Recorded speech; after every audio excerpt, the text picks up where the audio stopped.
नमस्कार, मैं आदित्य कर्ण आप लोगों का स्वागत करता हूं अब तो पढ़ो के यूट्यूब चैनल पर। तो आज के इस वीडियो में हम लोग देखेंगे क्रिया के बारे में। क्रिया अर्थात काम। जिस शब्द से किसी काम के होने का पता चलता है उसे हम लोग सिंपली कह सकते हैं, आसान भाषा में कह सकते हैं कि क्रिया। ठीक है। जिस क्रिया सूचक शब्द जितने भी होते हैं, मतलब मान लीजिए कि हिंदी में खास करके जब हम किसी काम को करने का या फिर किसी को हम काम देते हैं, ठीक है, तो अगर वो आलसखोर हो या फिर कुछ भी इस तरह के जो लोग होते हैं जिनके मन में ये रहता है कि ना, हमसे ना हो पाएगा, मुझे नहीं करना है। जैसे कि कोई माँ अपने बच्चे को कहती है बेटा एक गिलास पानी लाओ, छोटा बच्चा वो कहेगा नहीं मम्मा हमसे नहीं होगा।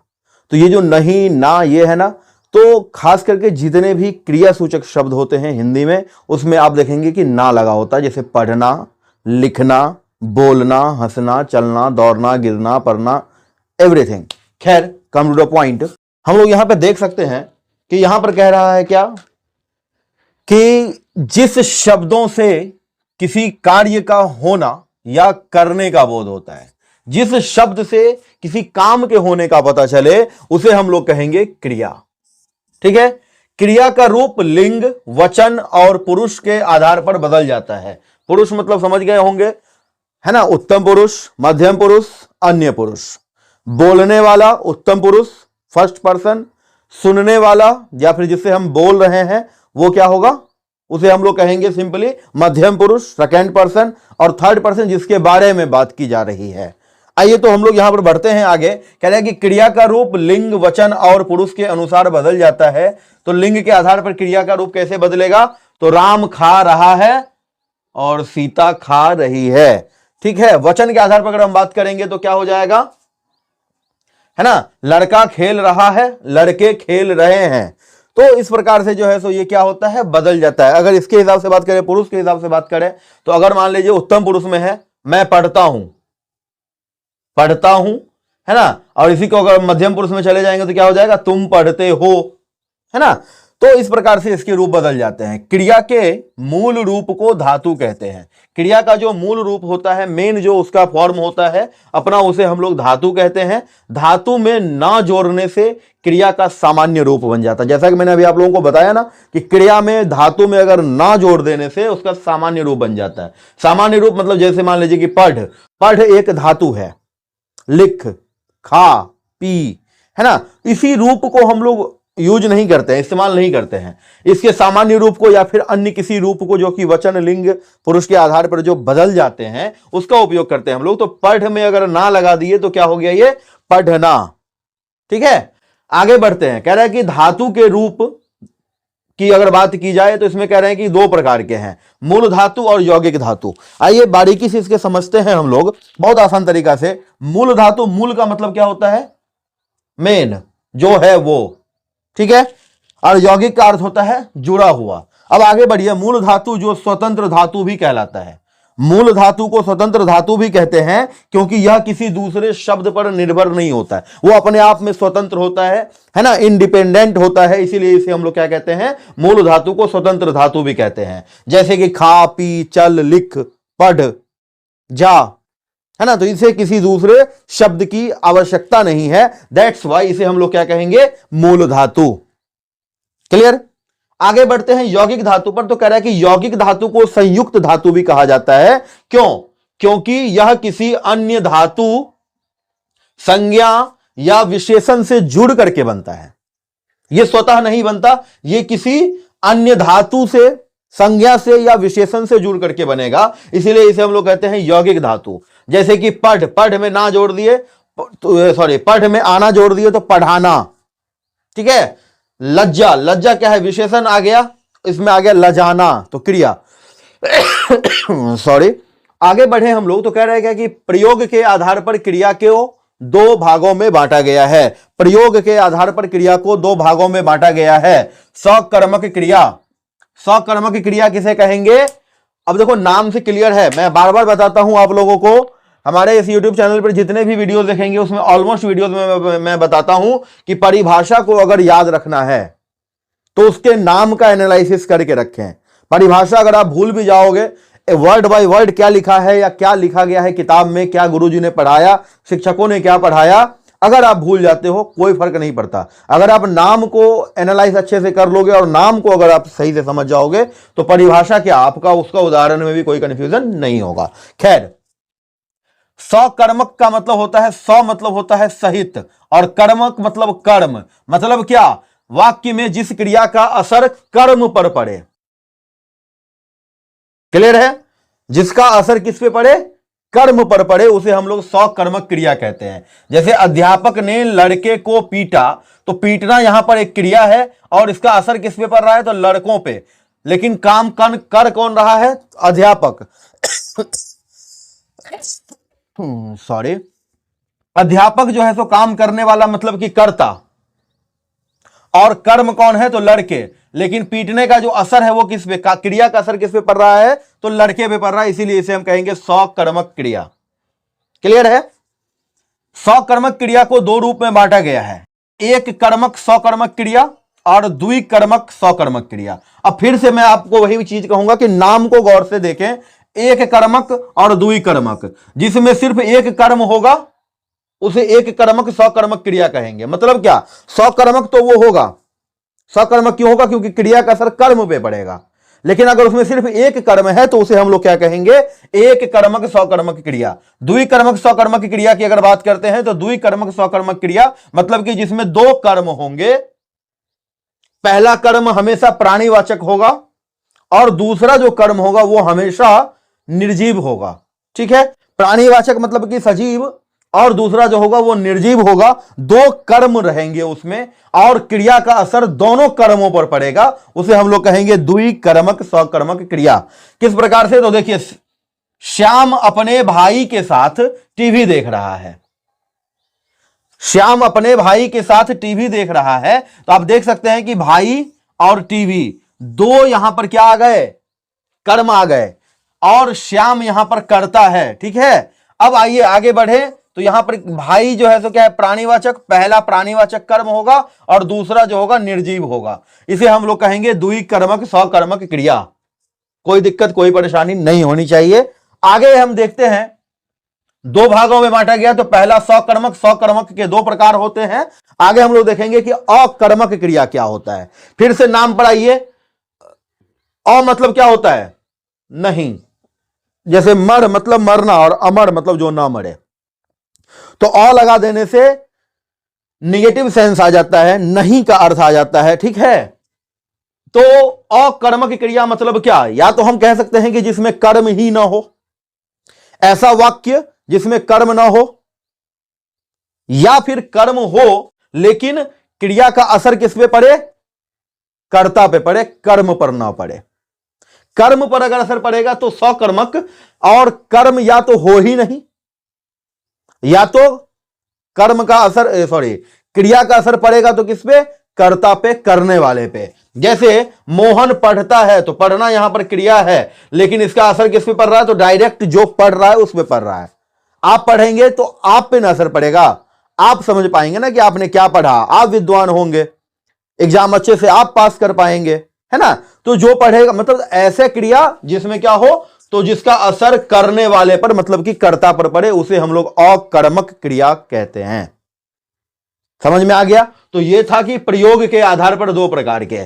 चलिए आगे हम लोग देखते हैं कि रचना के आधार पर भी दो प्रकार के होते हैं। तो चलिए आगे बढ़ते हैं।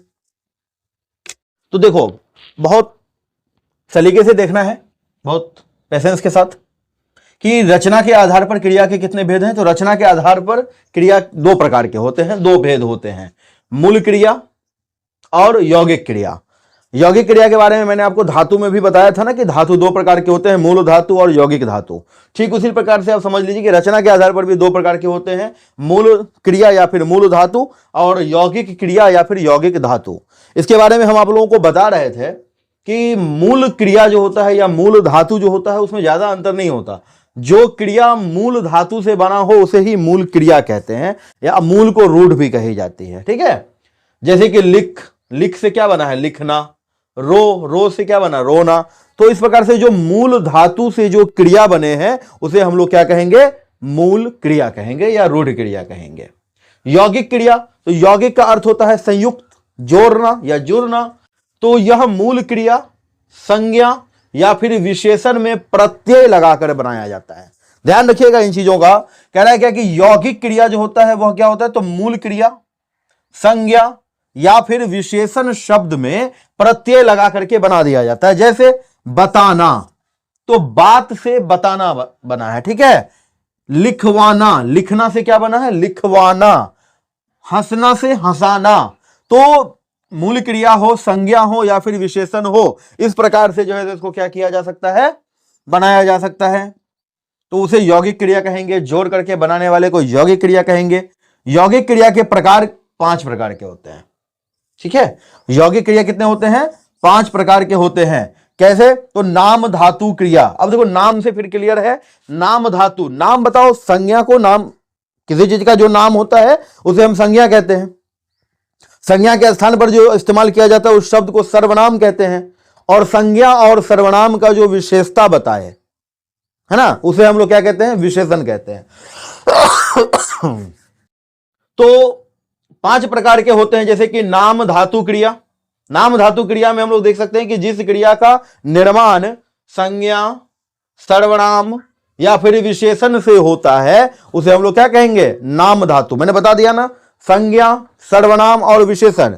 संज्ञा अर्थात नाम, संज्ञा के जगह पर सर्वनाम का इस्तेमाल किया जाता है, और संज्ञा और सर्वनाम की विशेषता बताने वाले को विशेषण कहते हैं। तो आप देख सकते हैं हाथ से क्या बन गया, हथियाना। हाथ से क्या बन गया, हथियाना। जैसे कहते हैं ना, उसने हमारे पूरे जमीन को क्या किया, हथिया लिया, उसको हम हथियाने नहीं देंगे। तो ये जो क्रिया है ये नाम धातु क्रिया, ये संज्ञा से बना, ये हाथ से बना, हथियाना। गर्म, गर्म मतलब क्या, विशेषण। चाय गर्म है तो चाय की विशेषता, चाय क्या है, संज्ञा, संज्ञा की विशेषता। तो गर्म क्या है, विशेषण शब्द है। विशेषण शब्द से गर्माना क्रिया शब्द बनाया गया है, इसीलिए उसे क्या कहेंगे, नाम धातु क्रिया कहेंगे। प्रेरणार्थक क्रिया, अब देखो कितना क्लियर है, प्रेरणार्थक क्रिया। अब प्रेरणार्थक क्रिया हम किसे कहेंगे, जो प्रेरणा दे।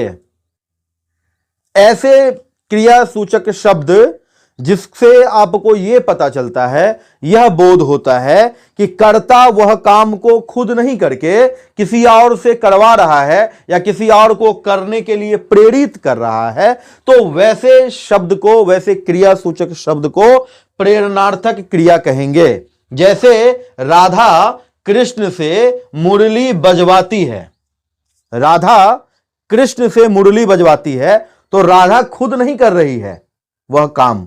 काम क्या है, बजाना, मुरली बजाना, है ना। तो वह काम खुद नहीं करके कृष्ण से करवा रही है, तो राधा कृष्ण से मुरली बजवाती है। तो इसमें क्या पता चल रहा है कि राधा उस काम को करने के लिए कृष्ण को प्रेरित कर रही है। तो प्रेरणार्थक क्रिया, क्लियर। नेक्स्ट यहां पर दिया हुआ है पूर्वकालिक क्रिया। पूर्वकालिक का मतलब क्या होता है, जो पूर्व में हो चुका हो, घट चुका हो, लेकिन वो जुड़ा हुआ हो। तो इस प्रकार के जो क्रिया होते हैं, ये वाक्य में 2 क्रिया आते हैं, ठीक है। पूर्व क्रिया और उसको क्या कह सकते हैं, उत्तर क्रिया कह सकते हैं, या बाद में जो होता है उसको कह सकते हैं। तो पूर्व क्रिया मतलब क्या, पूर्व क्रिया जो होता है उसको हम लोग समायिका कहते हैं, ठीक है। पूर्व क्रिया जो होगा, पहले जो क्रिया हो चुका है उसे समायिका कहेंगे, और उसके बाद जो क्रिया होगा तो उसमें आप देख सकते हैं कि इसमें पहचानने के लिए ध्यान रखेंगे कि कर, करके, ते या फिर ही, इस प्रकार के शब्द का इस्तेमाल किया रहता है, जुड़ा हुआ रहता है। जैसे मोहन खाकर सो गया, तो खाना और सोना 2 क्रिया है यहां पर। मोहन खाकर सो गया, यहां पर 2 क्रिया है, और दोनों क्रिया क्या है, तो एक दूसरे से जुड़ा हुआ है। खाकर सो गया मतलब क्या, पहले पूर्वकालिक या फिर समायिका जो कहेंगे वो खाना हो गया, और उसके बाद सोना हो गया। तो पूर्वकालिका मतलब कि पहले के बाद दूसरे से घटित होने वाले क्रियाओं को पूर्वकालिक क्रिया कहेंगे। नेक्स्ट यहां पे कह रहा है क्या कि संयुक्त क्रिया। संयुक्त का मतलब जोड़ होता है, जोड़ना होता है। 2 या 2 से अधिक क्रियाओं से जो पूर्ण क्रिया बनती है, 2 या 2 से अधिक क्रियाओं से जो पूर्ण क्रिया बनती है उसे संयुक्त क्रिया कहते हैं। जैसे राम खाना खा चुका। अब यहां पर देखिए 2 क्रिया है, खाना, खाना और चुकना, है ना। तो खाना खा चुका, तो ये 2 क्रिया जब जुड़ गया तो इसे हम लोग क्या कहेंगे, संयुक्त क्रिया कहेंगे। 2 या 2 से अधिक क्रियाओं के मेल से जो एक परिपूर्ण क्रिया बनती है उसे हम लोग कहते हैं संयुक्त क्रिया। आगे दिया हुआ है अनुकरणात्मक क्रिया, ये बड़ा इंटरेस्टिंग है। अनुकरणात्मक, ध्वनि से जब क्रिया बनाया जाए। अब ध्वनि चाहे तो वास्तविक हो, है ना, या फिर आभासी हो, उसको क्या कह सकते हैं, काल्पनिक कह सकते हैं, है ना, कल्पित या फिर काल्पनिक। तो अनुकरणात्मक क्रिया किसे कहेंगे हम लोग, जो ध्वनि से क्रिया बनाई जाए। ध्वनि मतलब जैसे कि एग्जाम्पल दे सकते, जैसे खट खट खट। अब कोई गेट पीट रहा है तो क्या कहेंगे, बार बार कोई गेट पीट रहा है, खटखट खटखट कर रहा है तो क्या कहेंगे, खटखटाना बंद करो। आप क्लास में बैठे हुए हैं और पेन लेकर के अपने डेस्क पे खटखट खटखट कर रहे हैं तो शिक्षक क्या कहेंगे, खटखटाना बंद करो। तो ये जो ध्वनि से जो शब्द आया है, क्रिया शब्द बनाया गया है, क्रिया सूचक।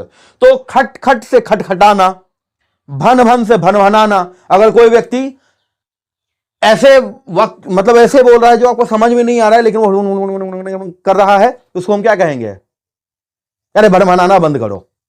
तो भन भन से भन भनाना, खटखट से खटखटाना, थप थप से थपथपाना। तो इस प्रकार के जो क्रिया सूचक शब्द होते हैं जो ध्वनि से बनाई जाती है, ध्वनि से जिसका रचना होता है, उसे हम लोग कहते हैं अनुकरणात्मक क्रिया। क्लियर है?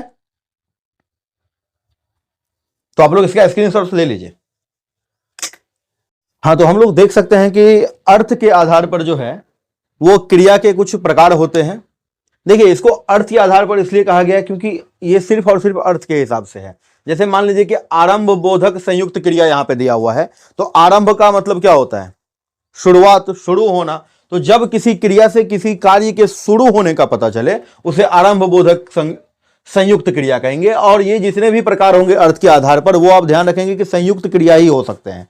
संयुक्त क्रिया मतलब क्या, जो दो या दो से अधिक क्रियाओं, विशेषणों या फिर संज्ञाओं, सर्वनामों से जुड़ करके जो बना होता है, मतलब किसी न किसी चीज का संयोग होगा, है ना, तो उसको संयुक्त क्रिया कहेंगे। जैसे कि वह नाचने लगी, तो नाचने लगी क्या मतलब, नाचने का शुरुआत किया, तो इसको आरंभ बोधक कहेंगे। जैसे कि घर से निकलते ही बरसात होने लगी, तो बरसात का क्या हो गया, बरसात क्या हुआ, प्रारंभ हुआ, शुरू हुआ, तो आरंभ बोधक। प्रारंभ होना, आरंभ होना, शुरू होना एक ही चीज होता है। समाप्ति बोधक संयुक्त क्रिया की बात करें तो समाप्ति बोधक मतलब क्या, समाप्त मतलब क्या, अंत होना। तो अगर आरंभ होने का पता चले तो आरंभ बोधक, समाप्त होने का पता चले तो समाप्ति बोधक। वह सो चुका है मतलब क्या, सोने का क्रिया जो है वो कंप्लीट हो गया, खत्म हो गया, समाप्त हो गया। अवकाश बोधक संयुक्त क्रिया, अवकाश मतलब क्या, छुट्टी। तो जिस क्रिया शब्द से छुट्टी का बोध हो, पता चले, जैसे कि वह बहुत मुश्किल से सो पाया। अब जब तक वो सोया नहीं था तब तक मुझे छुट्टी नहीं थी। मान लीजिए कोई माँ अपने बेटे के लिए कहती है, वो भी बेटा, छोटा बच्चा बीमार है, तो है ना, वो कहेगी ना कि बहुत मुश्किल से सो पाया है। सो पाया है अर्थात क्या, वह सो गया तो मुझे अवकाश मिल गई। तो ऐसा अर्थ अगर रखता है तो उसे हम लोग क्या कहेंगे, अवकाश बोधक। छुट्टी मिल गई मतलब अवकाश मिल गई, तो अवकाश बोधक संयुक्त क्रिया। अनुमति बोधक संयुक्त क्रिया, अनुमति मतलब क्या, परमिशन, अनुमति, है ना। मुझे सोने दो मतलब क्या, सोने की मुझे अनुमति दे दो, मुझे सोने दो। तो अनुमति का अर्थ जिसमें रहेगा उसे अनुमति बोधक कहेंगे। नित्यता बोधक, नित्यता का मतलब होता है, नित्यता का मतलब होता है जो नित्य रूप से हो, रेगुलरली जो होता रहे, है ना, जो निरंतर होता रहे। जैसे कि नदी बह रही है, लगातार बह रही है, निरंतर बह रही है, नित्यता, नित्य बह रही है, तो उसे नित्यता का जिसमें बोध हो उसे नित्यता बोधक संयुक्त क्रिया कहेंगे। छठा नंबर पे हम लोग देखते हैं, कह रहा है कि आवश्यकता बोधक। नाम से क्लियर है, नाम एक बार याद रखना, नाम से क्लियर रहेगा। आवश्यकता बोधक मतलब क्या, जिससे हमारी आवश्यकता पड़े, ऐसा क्रिया जो हमारी आवश्यकता को बताए। जैसे कि तुम्हें यह काम करना चाहिए मतलब क्या, तुम्हें यह काम करने की आवश्यकता है, जरूरत है। तो जो हमारे जरूरत या आवश्यकताओं का बोध कराता है उसे हम कहेंगे आवश्यकता बोधक संयुक्त क्रिया। क्लियर? आगे दिया हुआ है निश्चय बोधक संयुक्त क्रिया। निश्चय बोधक मतलब क्या, जो निश्चित हो, जो फिक्स हो, ठीक है ना, जो फिक्स हो, जो निश्चित हो, उसे हम लोग क्या कहेंगे, निश्चय बोधक संयुक्त क्रिया। जैसे कि तुम ऐसे करोगे तो मैं चला जाऊंगा, है ना। तुम ऐसे, जैसे कि अगर आप लोग सब्सक्राइब करके चैनल के बेल आइकन को नहीं दबाओगे तो नोटिफिकेशंस नहीं आएंगे। निश्चित है, निश्चय क्रिया है ये, है ना। आगे जो मैं वीडियो डालूंगा उसका नोटिफिकेशंस नहीं आएगा। तो निश्चय बोधक संयुक्त क्रिया किसे कहेंगे हम लोग, जो निश्चय हो, जो फिक्स हो। आगे बढ़ते हैं, इच्छा बोधक संयुक्त क्रिया। इच्छा बोधक संयुक्त क्रिया का मतलब क्या है कि वह घर आना चाहता है, मतलब इच्छा जता रहा है। जिस क्रिया सूचक शब्द से या फिर क्रिया से किसी इच्छा का पता चले, किसी के इच्छा का पता चले, उसे हम कहेंगे इच्छा बोधक संयुक्त क्रिया। अर्थ के आधार पर बहुत सिंपल है। इच्छा बोधक मतलब कि वह घर आना चाहता है, वो पढ़ना चाहता है, वह खाना चाहता है, तो मतलब इससे इच्छा का पता चल रहा है। आगे बढ़े, कह रहा है कि अभ्यास बोधक संयुक्त क्रिया। ध्यान रखेंगे, अभ्यास बोधक मतलब क्या? अभ्यास का मतलब होता है, इसको हम लोग आदत भी कह सकते हैं, जो कि उसका अभ्यास है, उसकी आदत है। जैसे क्या? वह हमेशा पढ़ा करता है, मतलब क्या? वो अभ्यासरत है, वो अभ्यास बोधक क्रिया हो गया ये, वो हमेशा पढ़ा करता है। तो इस तरह के जो शब्द होंगे, जैसे मान लीजिए कि राधिका डायरी लिखा करती है, तो वह उसकी आदत है, वो हमेशा करती है, उसको हम लोग अभ्यास भी कह सकते हैं। अभ्यास वही होता है जो हमारी आदत होती है, जो हमारी आदत होती है, हमें उसी की अभ्यास हो जाती है। खैर, शक्ति बोधक संयुक्त क्रिया। एक बात का आप लोग हमेशा ध्यान रखेंगे कि जो लोगों को यह परेशानी रहती है ना, जिस किसी भी कैंडिडेट को अगर यह समस्या रहता है कि सर मैं पढ़ता तो हूं या पढ़ती तो हूं लेकिन मुझे याद नहीं रहता है, मैं आप लोगों के लिए बता दूं कि आप लोग अगर अभ्यास करेंगे निरंतर नित्यता के साथ अगर आप अभ्यास करेंगे तो निश्चित है कि आपका जो भी इच्छा है वो आप कर पाओगे, जो भी एग्जाम क्रैक करना चाहते हैं आप कर पाओगे।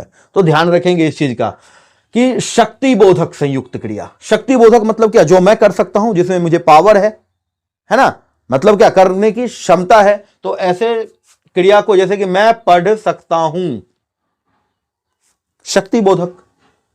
यहां पे दिया हुआ कि पुनरुक्त संयुक्त क्रिया। हाँ, ये थोड़ा ध्यान दीजिए कि पुनरुक्त का मतलब क्या होता है। पुनरुक्त से सीधा मतलब है क्या कि राइमिंग वर्ड्स हो या फिर एक जैसे अर्थ रखने वाले शब्द को रिपीटेशन मोड पे यूज किया जाए। जैसे कि वह खेला कूदा करता है, तुम खाया पिया करो, तुम पढ़ा लिखा करो, है ना। तो पढ़ा लिखा, खाया पिया, खेला कूदा, इस तरह के जो शब्द को लेकर के आते हैं, क्रिया सूचक शब्द को लेकर के आते हैं, उसे पुनरुक्त संयुक्त क्रिया कहते हैं। यह अर्थ के आधार पर था। क्रिया के कुछ अन्य भेद भी हैं। सहायक क्रिया जैसे हो गया और क्रियार्थक क्रिया हो गया। समझिए इस चीज को कि ये क्या होता है। तो जैसे कह रहा है कि सहायक क्रिया, तो सहायक क्रिया किसे कहेंगे? जो मुख्य क्रिया के साथ आकर अर्थ को स्पष्ट करता है। जैसे मैं घर जाता हूं, तो जाना यहां पर मुख्य क्रिया है और ये हूं जो है ये सहायक क्रिया है, ठीक है। तो जब मुख्य क्रिया के साथ कोई ऐसा क्रिया आकर के, ऐसे शब्द आकर के उसके अर्थ को परिपूर्ण करते हैं, कंप्लीट करते हैं, स्पष्ट करते हैं, उसे हम कहेंगे सहायक क्रिया, ठीक है। आगे दिया हुआ है क्रियार्थक क्रिया के बारे में। क्रियार्थक क्रिया देखिए, समझिए, क्रिया का जो अर्थ बताए। क्रियार्थक क्रिया मतलब क्या हो गया? जो क्रिया का भी अर्थ बताए। अभी पिछले में हम लोग देखे थे ना, टाइप्स में हम लोग देखे थे पूर्वकालिक क्रिया के बारे में। तो पूर्वकालिक क्रिया में हम लोगों ने क्या देखा था कि इसका जो पहला जो पद है, पहला जो क्रिया है, उसमें जो है सो दूसरे क्रिया के साथ जुड़ करके वो वाक्य बनाता है, वाक्य में प्रयोग किया जाता है। तो उसका सीधा सीधी उल्टा यहां पर हम देख सकते हैं कि क्रिया के जिस रूप से द्वितीय या फिर उत्तर पद जो है, उत्तर क्रिया जो है, इसमें भी दो क्रियाओं का संयोग होगा और दो क्रिया में से जो उत्तर क्रिया होगा, बाद वाला क्रिया होगा, भविष्यत क्रिया जिसे हम कह सकते हैं, उसे हम कहेंगे, उस क्रिया को जो है सो ऐसा बोध कराने वाले को क्रियार्थक क्रिया कहेंगे। जैसे वह खेलने मैदान गया, तो जाना यहां पर क्रिया है, बाद में पता चल रहा है कि वो क्यों गया है, खेलने गया है ना। तो ये क्या हो गया? तो भविष्यत क्रिया कहेंगे इसको। वह पढ़ने विद्यालय गया, तो वह विद्यालय गया, जाना क्रिया है, लेकिन वहां जाकर के करेगा वो क्या? तो पढ़ेगा। तो जिससे भविष्य में होने वाले क्रियाओं का बोध हो, उसे हम लोग क्रियार्थक क्रिया कहते हैं। वह खेलने मैदान गया, इस वाक्य में तो क्रिया की बात करेंगे तो गया मतलब कि जाना, लेकिन वहां पे जाकर के वो काम क्या करेगा? तो वहां पहुंचने के साथ ही वो दूसरा काम शुरू कर देगा और वो है खेलना, जो इस वाक्य में नहीं है ना, जो भविष्य में होगा। वह पढ़ने विद्यालय गया है, मतलब क्या? जाना तो है क्रिया इस वाक्य के हिसाब से, लेकिन विद्यालय पहुंचते ही उसका काम बदल जाएगा, वो जाना काम नहीं रहेगा, पढ़ना काम हो जाएगा। तो आज के इस वीडियो में हम लोग देख चुके हैं कि क्रिया क्या होता है, क्रिया के प्रकार क्या होते हैं, है ना। रूप के आधार पे, रचना के आधार पे, अर्थ के आधार पे, हर प्रकार से क्रिया को समझ चुके हैं। इस वीडियो को पूरा देखने के लिए धन्यवाद। और जो भी लोग इससे कुछ समझ पाए हैं, और जो नहीं समझ पाए हैं वो कृपया कमेंट्स करके बताएं कि आप लोगों को क्या परेशानी है ना, और बाकी शेयर कीजिए। थैंक यू, धन्यवाद।